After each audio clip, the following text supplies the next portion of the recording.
ये प्रश्न railway NTPC under graduate exam में पूछा गया है। आइए देखते हैं इसका हल कैसे होगा। तो यहाँ पर एक समअष्टभुजी फव्वारा है, उसकी परित्रिज्या 10 मीटर दिया गया है। तो अष्टभुजी फव्वारा इस प्रकार बनेगा, ये ऐसे रहेगा, ये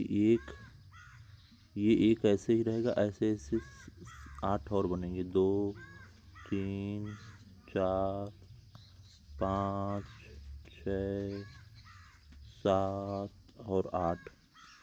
तो यहाँ पर इसका परित्रिज्या 10 मीटर दिया गया है। ये वाला जो रेखा है 10 मीटर, यही इसका परित्रिज्या है। क्योंकि यदि हम ऐसे वृत्त बनाएंगे तो सबको बराबर बराबर ये टच यही करेगा, तो यही परित्रिज्या इसका हो गया। अब इसमें से हमें इसका प्रत्येक भुजा निकालना है। ये वाला भुजा हमको निकालना है, ये जो भुजा है यही प्रत्येक भुजा इसका कितना होगा। तो यहाँ पर हम एक स्लाइस को अलग से निकाल लेते हैं इसको, उसके बाद तब हल होगा आसानी से। तो हमने इसका एक टुकड़ा यहाँ पर निकाल लिया। ये 8 अष्टभुज है, 8 का एक भाग हमने निकाल दिया। तो ये कोण कितना होगा, ये पूरा 8 है और 360 डिग्री होता है। तो 360 में यदि हम 8 का भाग दे देंगे तो ये आ जाएगा 45 डिग्री। तो ये एक कोण इसका 45 डिग्री आ गया, और ये इसका 10 है, ये भी बराबर होगा, और यही हमसे पूछा है। तो यहाँ पर क्या करना है, यहाँ पर कास का फार्मूला लगा देना है। ये हमने ए मान लिया, ये बी, ये सी, ये बन गया त्रिभुज। तो कास सी बराबर हो जाएगा, इसके सामने की भुजा को हमने यक्स मान लिया, ये 10 है। तो 10 का स्क्वायर ये भुजा प्लस 10 का स्क्वायर माइनस यक्स का स्क्वायर बटा में 2 गुणा 2 ये भी होता है, 2 गुणे 10 हो जाएगा। और कास सी ये 45 है, यहाँ पर सी की जगह हम कास 45 अंश रख देंगे। तो कास 45 अंश का मान हो जाएगा 1/√2। ये बराबर हो जाएगा 10 10 100 100 200 माइनस यक्स का स्क्वायर बटे 200। अब इसके बाद यहाँ पर इसको अंडर√2 का मान 1.414 होता है, तो हम इसको 1.41 लिख लेते हैं। फिर यहाँ पर 200 माइनस एक्स का स्क्वायर बटे 200। अब इसको हम लोग यहाँ पर हटा देते हैं, क्योंकि यहीं पर हम इसका कैलकुलेशन करेंगे।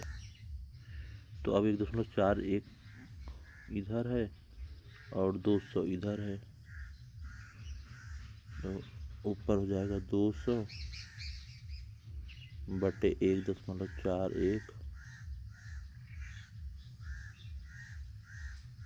बराबर 200 माइनस एक्स स्क्वायर।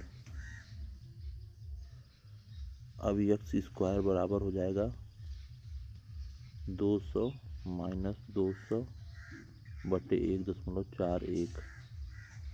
अब इसका यहाँ पर मल्टीप्लाई कर देंगे तो 282 हो जाएगा माइनस 200 बटे 1.41।